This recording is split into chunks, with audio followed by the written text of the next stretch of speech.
Pertanyaan pertama dari Dudi Lastawan, izin bertanya, kalau orang baik tapi sulit menerima hidayah, di level berapa frekuensinya Bu Dokter dan apa penyebab sulitnya menerima hidayah? Kemudian pertanyaan kedua dari Aisyah Sawatul. Izin bertanya, anak kami 12 tahun sifatnya introvert, pendiam di sekolah, belum mau berteman, selalu menyendiri. Kadang kalau diajak bicara, jawabannya hanya ngangguk dan geleng kepala. Laki-laki perempuan ada informasinya, Pak Dian? Belum. Ananda, cuman perempuan. Oh, perempuan. Kayaknya ya. Kayaknya namanya nama Aisyah. Oh, kadang, gitu. Ya. Temen itu yang nanya. Kadang kalau diajak bicara jawabannya hanya ngangguk dan geleng kepala. Prestasi belajarnya cukup baik, di rumah masih ngobrol, main sama kakaknya biasa. Memang dari balita kelihatannya pendiam. Bagaimana cara mengubahnya biar nggak terlalu diam dan mau gaul? Pertanyaan ketiga dari Murhadi. Ustazah, sikap yang selalu menyembunyikan kebenaran, bahkan kita ketahui berdusta dalam banyak hal, apakah artinya sistem kontak neuron syarafnya bisa diatur sesuai kehendak sendiri dan tidak berfungsi normal untuk merespon berinteraksi secara alami, bahwa berbohong bisa membawa malapetaka, bahwa prefrontalnya tidak terisi dengan prinsip hal-hal yang baik. Demikian 3 pertanyaan pertama, Bu Dr. Aisyah, mungkin bisa dijawab. Baik. Ya, tadi yang pertanyaan baik sulit menerima hadiah sama yang berdusta mungkin kita bisa jadikan satu rangkaian ya. Ya, tidak sama tapi satu rangkaian ya. Tapi saya jawab dulu karena itu agak panjang. Saya jawab dulu yang Ibunda yang Anandanya introvert umur 12 tahun ya. Kalau memang perempuan ya. Jadi gini, introvert itu yang namanya saja introvert ya, ke dalam. Sebetulnya dia itu nggak diem, dia mikir. Makanya introvert itu pemikir dan pengamat biasanya. Dia bicara sama siapa? Sama dirinya. Kalau ekstrovert, apa yang dipikirkan, apa yang dirasakan, dia bicara sama orang lain. Makanya disebut ekstrovert. Kalau introvert, dia itu nggak diem sebetulnya, dia lagi ngomong sama dirinya, gitu. Introvert. Maka kesannya kok dia diem ya gitu. Anak introvert itu setiap melihat peristiwa atau mengalami sebuah peristiwa, itu otaknya nyala terus itu. Nanya mulu, kenapa begini, kenapa begitu, kok dia begini sih, gimana caranya nih, kok kenapa gini, kenapa dan bagaimana, gimana caranya, kenapa begini, itu dia ngomong terus. Dan buat orang introvert itu, proses ngomong terus itu capek loh. Ngomong terus otaknya itu capek. Ya. Nah, untuk dia melafazkan atau mengucapkan bercerita kepada orang lain, itu butuh trust. Dia nggak sembarangan cerita. Dia butuh cerita sama orang yang dia percaya. Gitu. Salah satunya nantinya adalah ibunya. Di usia-usia segini itu ibunya. Jadi bantulah anak introvert ini untuk mendengarkan dia cerita. Walaupun nggak bisa setiap hari. Kenapa? Karena anak introvert saking hati-hatinya, dia menyusun kalimat apa yang bisa saya sampaikan ke ibu saya, apa yang saya bisa sampaikan ke guru saya, apa yang saya bisa sampaikan ke teman-teman saya, supaya tidak salah. Karena orang introvert kelemahannya takut salah, terlalu hati-hati. Maka terkadang belum sempat dia ngomong, ibunya pergi, gitu. Belum sempat dia ngomong, temannya udah beranjak dari tempat itu. Belum sempat tanya gurunya udah pergi. Walaupun bercandanya istilahnya telat sih lo, kan gitu. Dia memang banyak pertimbangan untuk melakukan decision making atau melakukan ya keputusan orang introvert ini. Sehingga memang baru mau ngomong ya udah atau topiknya udah ganti gitu kan. Akhirnya dia bilang ya udahlah. Saya dengar aja gitu. Untuk itulah anak introvert ya harus mempunyai penyalurannya dan biasanya menulis. Itulah. Dia suka gambar, Bu Ustazah. Iya. Iya, ke gambar. Oh, ini Bunda Aisyah kan? Iya. Namanya sama. Masya Allah. Namanya. Aisyah anak saya. Hai Aisyah. Ada Aisyah. Hai Nak. Oh, kalau bisa kelihatan boleh nih. Namanya anaknya Aisyah ya? Tadi lagi di dapur. Oh, Insya Allah ya. Menggambar adalah. Kameranya Bu Evi. Ya.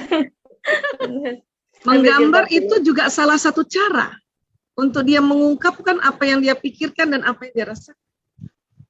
Berikan ruang itu. Ya, dia komunikasinya lewat gambar, ada yang lewat tulisan, ada yang lewat gambar.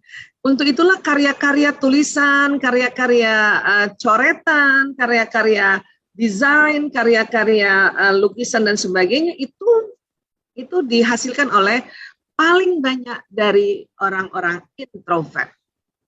Dan bagus deh, dia sangat berseni. Ya, nah jadi nggak apa-apa.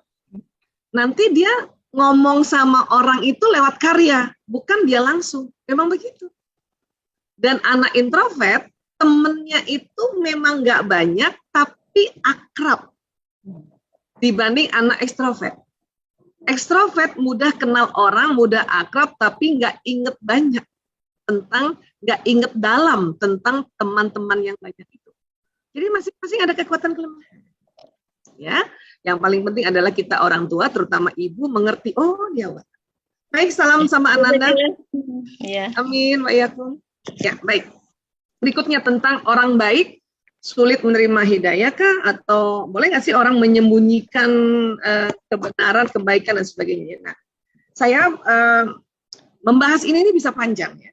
Hanya saya terinspirasi dari informasi atau nasihat dari Bapak mertua ya, almarhum Dr. Sismadi. Kemudian suami saya juga sering ulang-ulang. Jadi untuk menilai orang itu kan ada patokannya ya.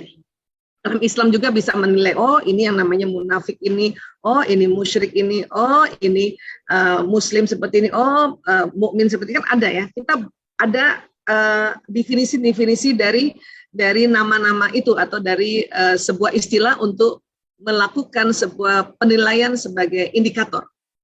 Ya, nah, kalau simpelnya yang saya diajarin oleh Bapak mertua adalah ada indikator juga simpel yang disebut benar, baik, pantas. Ya. Ada orang baik belum tentu benar. Dia baik-baikin orang, datang ke rumah teman-temannya, ternyata mau menipu. Nah, itu kan nggak benar kan? Gitu. Dia baik, bahkan pantas lagi. Datang ke rumah, dia baik, sopan, dia bawakan oleh-oleh, ngomongnya juga baik, sopan, tapi nggak benar dia. Karena dia mau nipu, gitu. Jadi benar, baik, pantas. Ya. Memang ada orang baik, kemudian dia nggak dapat hidayah, seperti kasus yang tadi saya bilang, karena dia nggak benar, karena pasti ada hal-hal yang memang dia niatkan. Meniatkan melakukan keburukan. Dengan sikap yang dia pelajari bagaimana sikap berinteraksi sama manusia yang namanya baik dan pantas tadi. Tapi nggak benar. Itulah yang kita harus belajar. Benar. Benar ini biasanya nanti ya bersumber dari ya prinsip kehidupan. Ajarannya apa nih? Islam mengajarkan hal-hal yang benar. Tidak mencuri, tidak berdusta, kan gitu ya. Kemudian ya banyak sekali tuh yang makanya kita isi pelan-pelan di otak kita dengan kajian apa saja sih yang benarnya gitu. Ada juga orang benar, tapi waktu menyampaikannya tidak baik dan tidak pantas gitu. Itu juga nanti orang yang disampaikan bisa jadi dia tidak ngikut. Jadi Islam itu sebetulnya mengajarkan ya benar, baik dan pantas. Benar gitu misalnya ya seorang wanita muslim, ya banyak sekali ayat-ayat yang meminta kita untuk berhijab gitu ya. Kemudian kita baru sudah berhijab juga, kepengen banget ngasih tahu ibu kita untuk berhijab karena dia belum berhijab. Itu benar. Tapi kalau kita maki-maki ibu kita, misalnya kita kerasin dia, itu nggak baik dan nggak pantas. Jadi benar, baik, pantas. Itu yang paling simpel banget yang saya bisa sampaikan di sini. Adapun kemudian ya dusta, yang dusta dalam artian betul-betul dusta yang berbohong gitu ya, kemudian yang dia memang tidak benar, itu nanti berkumpul juga di daerah prefrontal sebetulnya. Tapi nanti dia akan terakumulasi lagi di daerah fontanella mayor di sini.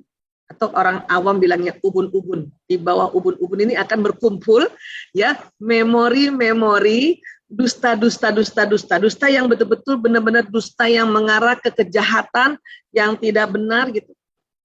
Karena ada juga orang yang bukannya berdusta, tapi dia ya mau menyampaikan kebenaran dengan cara baik dan pantas. Itu lain loh. Ya, Bu Aisyah harusnya sampaikan dong, misalnya ya, sama ibunya bahwa perempuan itu memang harus berjilbab, harus berhijab, gitu kan? Itu kan kebenaran, sampaikan, iya. Tapi ntar dulu dong, karena perlu baik dan pantas, saya cari waktu dong, kan gitu. Itu namanya ya bukan dusta. Itu kita mencari cara baik dan pantas untuk menyampaikan kebenaran. Agar apa? Agar diterima oleh orang yang ingin kita sampaikan. Kenapa sih harus ditunda dulu? Ada kondisi emosi.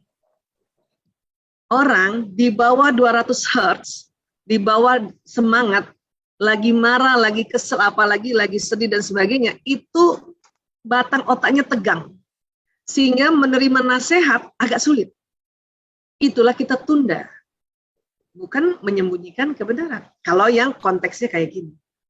Tapi yang benar-benar berdusta, maaf, dia menipu tapi dia dusta, dia mencuri tapi dia dusta, dia berzina kemudian dia dusta, itu nanti berkumpul di bawah ubun-ubun, dan nanti Allah akan minta malaikat Zabaniyah tarik ubun-ubunnya itu.